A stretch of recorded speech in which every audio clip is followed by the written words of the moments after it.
At 2 in the afternoon on January 12th, 1888, an 11-year-old boy in Dakota Territory walked out of his schoolhouse into what looked like an ordinary winter afternoon. He had no coat. Nobody did. The morning had been warm enough to melt the ice on the windowsills, warm enough that farmers had let their children leave for school in shirt sleeves. 12 minutes later, that same boy could not see his own hands. The temperature had fallen so fast that the thermometer on the wall of the general store 2 miles away would later be found frozen mid-drop, the mercury pinned near the bottom of the glass. The wind did not build. It arrived all at once, as a wall, and it erased the horizon, the road, the fence line he had walked 100 times, and the sound of his own voice calling for help. Hundreds of children who left their schools that afternoon never made it home. But in at least one documented case, a family several miles away had already brought their livestock in, boarded their windows, and kept their children home from school 3 days before the sky gave any sign that something was coming. The record of that decision exists. What nobody has ever fully explained is how they knew. By the time this account ends, you will understand exactly what happened on the Great Plains on the day settlers still call the Children's Blizzard, why the United States government's own weather instruments technically had the information and still failed to warn anyone in time, and why a handful of families scattered across Nebraska and Dakota Territory prepared for a storm that, according to every official forecast available that morning, was not supposed to exist. You will see how their explanation was written down decades later, buried inside a collection of survivor memories nobody thought to publish for years, and why historians still cannot agree on whether what those families did was observation, tradition, or something closer to instinct nobody has managed to name. That gap between what happened and what anyone can prove about why it happened is the actual subject of the story. So before the storm itself, it helps to sit for a moment with what the plains actually demanded of the people living on them that winter. This was not a landscape that forgave a bad guess. A homestead claim in Dakota Territory or western Nebraska in 1888 usually meant a single-story house, sometimes still made of sod, sitting alone on 160 acres with the nearest neighbor a mile off and the nearest town considerably farther. Telegraph lines followed the railroads, which meant most farms were connected to nothing at all. News of a coming storm, if it existed, had to travel by word of mouth, by a writer, by whoever happened to pass the right crossroads at the right hour. Winter had already been brutal that season. Ice storms and sub-zero cold had been hammering the region since November, burying fields under snowfall that in December alone had reached 40 inches in places. People were tired of the cold in the specific way that makes a single warm morning feel less like a warning sign and more like a reprieve they had earned.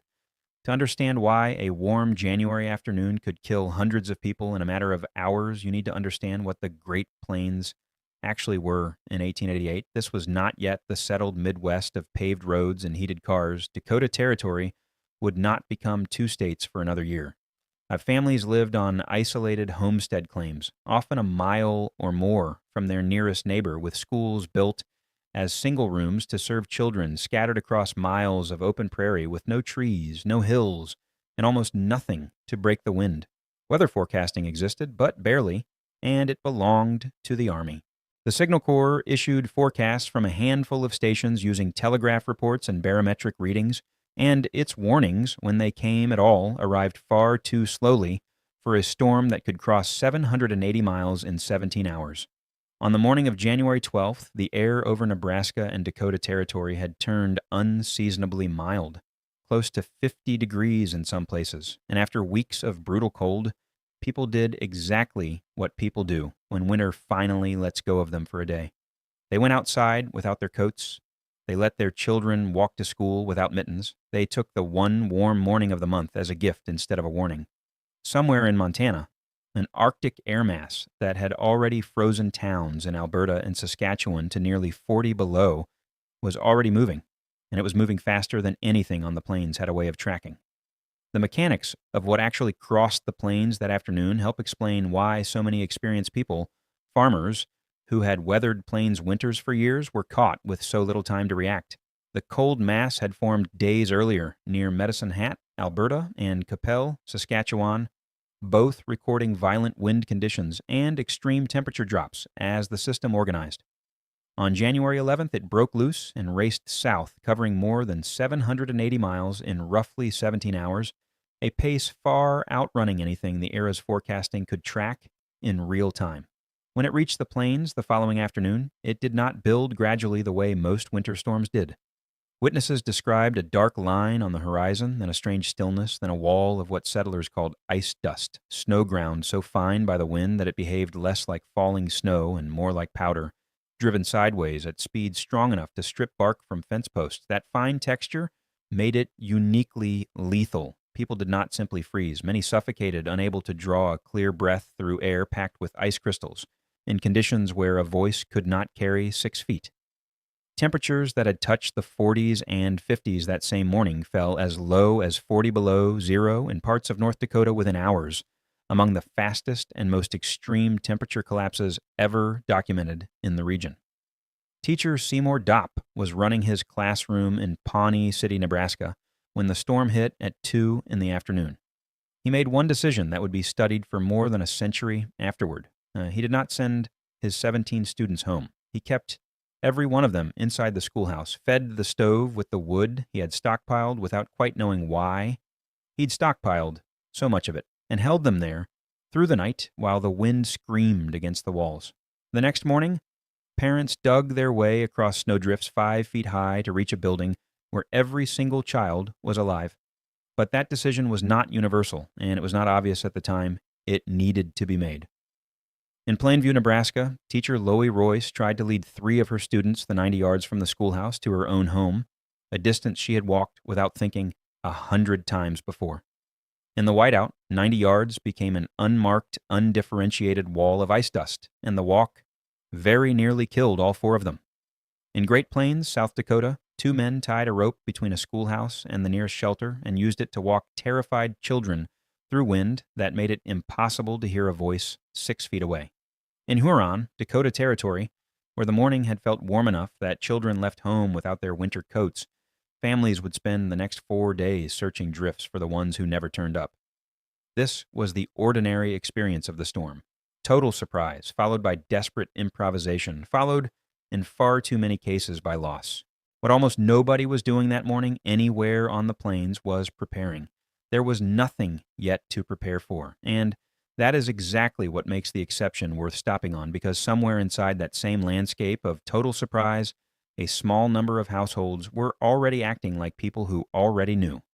By nightfall, on January 12th, the storm that would come to be called the school children's blizzard, and later simply the children's blizzard, had killed an estimated 235 people, with some historians placing the true toll as high as 500 once isolated farms, and unreported deaths are accounted for.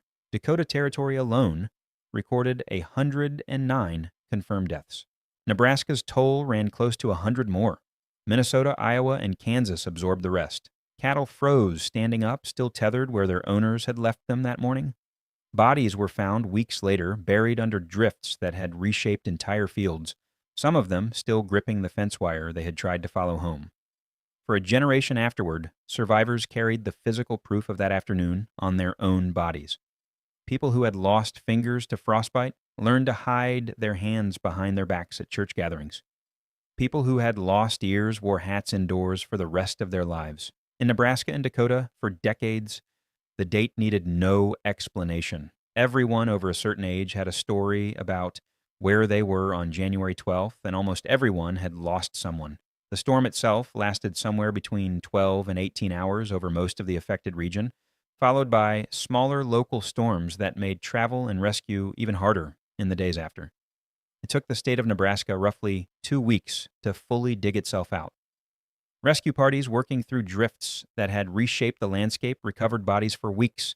Some of them, not found until the spring thaw, finally released what the snow had buried. Newspapers across the region ran headlines that grew starker as the full scope became clear. Reports of entire schools confirmed dead near Warner in Dakota Territory. Notices of 50 or more citizens still missing days after the storm passed. Casualty lists that kept expanding as isolated farms finally reported in. No single newspaper, no single county had the full picture in the first days.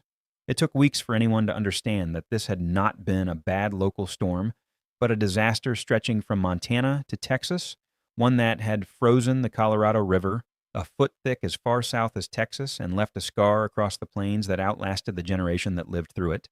The bitterest detail the one survivors kept returning to for the rest of their lives was that the warning had technically existed and had simply never reached them. The Army Signal Corps had recorded the Arctic air mass racing south out of Canada. Its barometric readings from stations in Montana and the Dakotas had registered the kind of pressure collapse that should have triggered a cold wave warning the night before.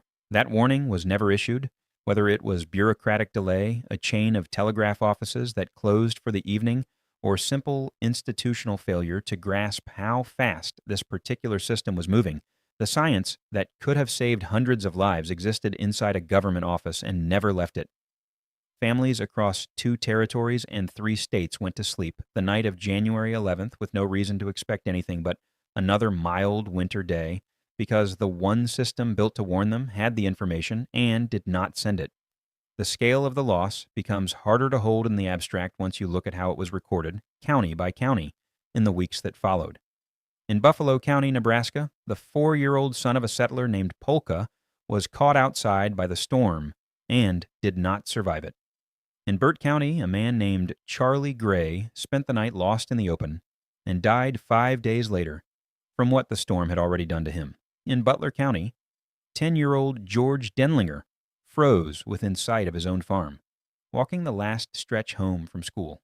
In Iowa, 3 Denlinger brothers, Georgie, John, and Bertrand, got separated from their route home in the same storm. Forced to spend the night outside, the youngest did not survive it, though his brothers did. Custer County alone recorded 15 deaths. These were not distant statistics to the people who compiled them. They were names attached to families who would spend the rest of their lives able to say exactly where their relative had been standing when the storm reached them. It is against that specific failure, a documented, institutional, entirely explainable failure, and against that specific list of names that the exception becomes so hard to dismiss. Because in a small number of households scattered across Nebraska and Dakota Territory, families had already changed their plans days earlier, and they had done it without any telegraph line, without any Army bulletin, and without a single instrument reading to justify it. In the 1940s, a group of aging survivors in Nebraska organized themselves as the Greater Nebraska Blizzard Club, with the specific purpose of collecting and preserving their memories of January 12th, before the last of that generation was gone. Their recollections, along with similar oral history efforts gathered through state historical societies in Nebraska and South Dakota during the same decades, form most of what we know today about how ordinary families actually experienced the storm beyond the newspaper casualty lists. Buried among those recollections are a handful of accounts describing something the official record never explains. Several families living near Lakota communities in Dakota Territory recalled that in the days before the 12th, Native neighbors had told them plainly to bring in their stock, secure their homes, and keep their children close. Warnings the families followed largely out of respect and long acquaintance rather than any explanation they were given at the time. According to those recollections, the reasoning offered was sparse. Elders had noticed birds behaving strangely, moving early and in unusual directions. Horses had grown restless days before there was any visible reason for it. The stillness in the air in the days leading up to the storm was described as wrong in a way none of the settlers who mentioned it could fully put into words themselves, only that their neighbors had noticed it first. Whether that description reflects a precise causal explanation or a folk memory shaped and smoothed by 50 years of retelling is something no historian has been able to settle, and it deserves to be said plainly. Nobody has produced a document from January of 1888 itself confirming exactly what was observed by whom or how the warning was communicated household to household. What exists is a set of memories recorded decades later by people who had every reason to remember the storm accurately and very little reason to invent a detail that made their own survival sound less like luck. Plains ethnography from the same period, independent of this specific storm, does document that close observation of animal behavior, bird movement, and subtle changes in air pressure and stillness was a long practiced and often highly accurate form of forecasting among Lakota and other plains communities, refined across generations of living without instruments on land that offered almost no other warning system. Some of the clearest surviving descriptions of that broader tradition come from decades later when Nebraska poet John Neihardt traveled to the Pine Ridge Agency in 1930 to interview the Oglala Lakota holy man, Black Elk. Producing the book that would preserve one of the most detailed windows historians have into 19th century Lakota knowledge of the plains and the sky above them, Black Elk was a child in 1888, living through the same decade this storm belongs to, on land not far from where some of these accounts originate. That broader tradition of environmental attentiveness is well established in the historical record. What remains unverified is the precise mechanism behind this particular set of warnings. 3 days ahead of a storm system that the era's most advanced government forecasting apparatus failed to flag with even a few hours' notice. It is worth pausing on how unusual that timeline actually is. A forecaster in 1888, using the best telegraph network and barometric instruments available anywhere in the country, could not reliably see the storm coming more than a few hours out, and in this case did not manage even that. Whatever combination of observation, tradition, and accumulated local knowledge produced a 3-day head start inside a handful of Dakota Territory households was operating on a completely different kind of evidence than pressure readings and telegraph relays. That does not make it supernatural. It makes it a form of forecasting nobody in Washington was equipped to recognize as forecasting at all. And that contrast is the detail that reframes everything that came before it. This was never a story about mysticism succeeding where science failed. It is a story about two entirely different systems for paying attention to the same sky. One, centralized, telegraph-dependent, and institutional. The other, local, generational, and built on watching the same stretch of land closely enough, for long enough, to notice when it stopped behaving the way it always had. The Signal Corps had barometric data pointing at catastrophe and never turned it into a warning that reached a single farmhouse in time. A different kind of attentiveness built on decades of reading wind and animal behavior on that exact ground reached at least a few households 3 days before the sky gave settlers any visible reason for concern. Both were, in their own way, forms of evidence. Only one of them moved fast enough to matter. The storm did not simply pass and get forgotten. Its scale forced a reckoning that reshaped how the country tracked weather for the next 100 years. Public outrage over the Signal Corps' failure to issue a cold wave warning became part of a broader case against housing the National Forecasting Service inside a military branch focused on other priorities. And by 1890, Congress had passed the Organic Act creating a civilian weather bureau, moving meteorology out of the Army for the first time in the nation's history, and a year later placing it under the Department of Agriculture closer to the farmers and settlers who needed its forecasts most. It was not a fast fix, and it was not the only storm that pushed the reform forward, but survivors of January 12th spent the rest of their lives certain that the change had come too late for the people they had lost. Communities across Nebraska and Dakota rebuilt their one-room schoolhouses sturdier and closer together in the years that followed, a direct physical response to what had happened to Loie Royce's students and the countless others caught between a school and a home that had never before felt dangerously far apart. Minnie Freeman, the young teacher who led her students to safety after the storm, tore the roof off her Mira Valley schoolhouse near Ord, Nebraska, became a symbol repeated in songs and later biography for a kind of steady judgment under conditions almost nobody had trained for. A ballad written about her survived long enough to be sung at Nebraska gatherings for decades afterward.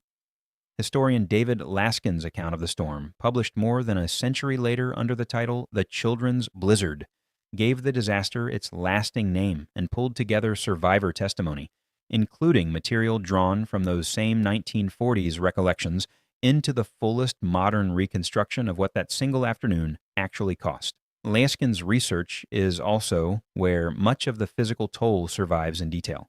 The fingerless hands and missing ears that marked an entire generation at gatherings across Nebraska and Dakota for the rest of their lives.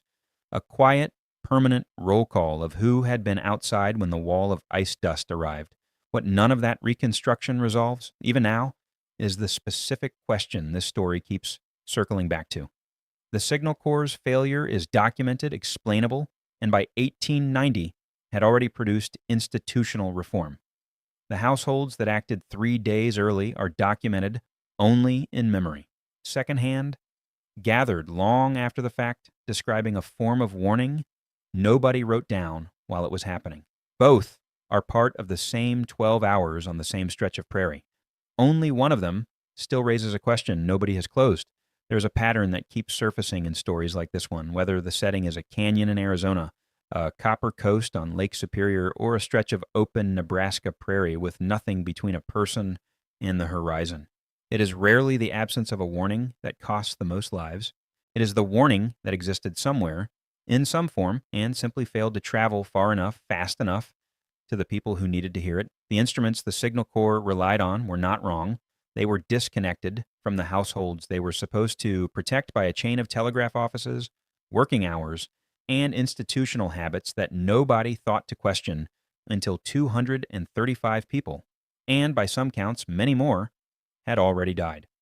The families who moved early did not have instruments at all. What they had was a relationship with people who had spent generations learning to read that same ground, and enough trust or enough respect to act on a warning they could not fully explain themselves.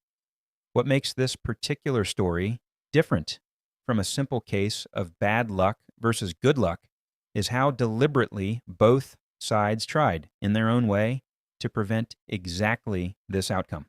The Signal Corps was not indifferent. It employed trained observers, maintained a telegraph network, and had, on paper, the tools to see a system like this coming. It failed anyway, not from a lack of effort, but from the gap between having data and turning that data into a warning that reaches a farmhouse before the sky changes. The families who acted early were not simply lucky guessers either. Whatever knowledge moved between neighbors in those 3 days, it did not arrive as superstition offered casually. It arrived as instruction specific enough that people who received it changed their behavior immediately, brought animals in, kept children home, secured what could be secured on the word of neighbors they trusted enough not to ask for proof. Two systems built on entirely different kinds of evidence were both trying to answer the exact same question in the exact same 72 hours. Only one of them reached anyone in time. 137 years later, both of those systems still exist in different forms, running in parallel and rarely speaking to each other. Modern forecasting can now see a storm like this one coming days out with a confidence 19th century meteorology never had. But the underlying question this story keeps circling back to has not actually gone anywhere. When the sky changes and the explanation lags behind the observation, who do you actually listen to, and how long are you willing to wait for someone to hand you a reason before you act? In Pawnee City, Seymour Dopp did not wait for a reason. Neither did the families whose caution nobody could fully explain even 50 years later, when someone finally sat down and wrote it into the record. What they shared was not an explanation. It was a willingness to trust a warning before anyone could prove it was right. But nobody who lived through that afternoon needed a historian to tell them what had happened. What they needed for the rest of their lives, it was an answer to a much smaller and much harder question: why some people had a warning and most people did not. Seymour Dopp never fully explained why he had stockpiled that much firewood before a mild January day. The families who brought their animals in 3 days early never left behind a tidy account of exactly what they had been told or by whom. What survived in both cases was the outcome, written into county records, into a teacher's reputation, into a handful of memories collected 50 years later by people determined not to let the details disappear along with the last of their generation. History rarely hands over a clean cause. It hands over a result and leaves the explanation to whoever is still standing afterward to go looking for it. Thank you for watching. If you're drawn to stories where documented history and preserved oral memory sit right next to each other, close enough to compare, but never quite close enough to fully confirm one another, this channel exists for exactly that overlap. Consider subscribing so the next one finds you. And before you go, I want to know what you think happened in those 3 days before the storm. Coincidence, generations of accumulated observation, or something in between that nobody ever wrote down clearly enough to prove? Tell me in the comments, and I'll see you in the next one.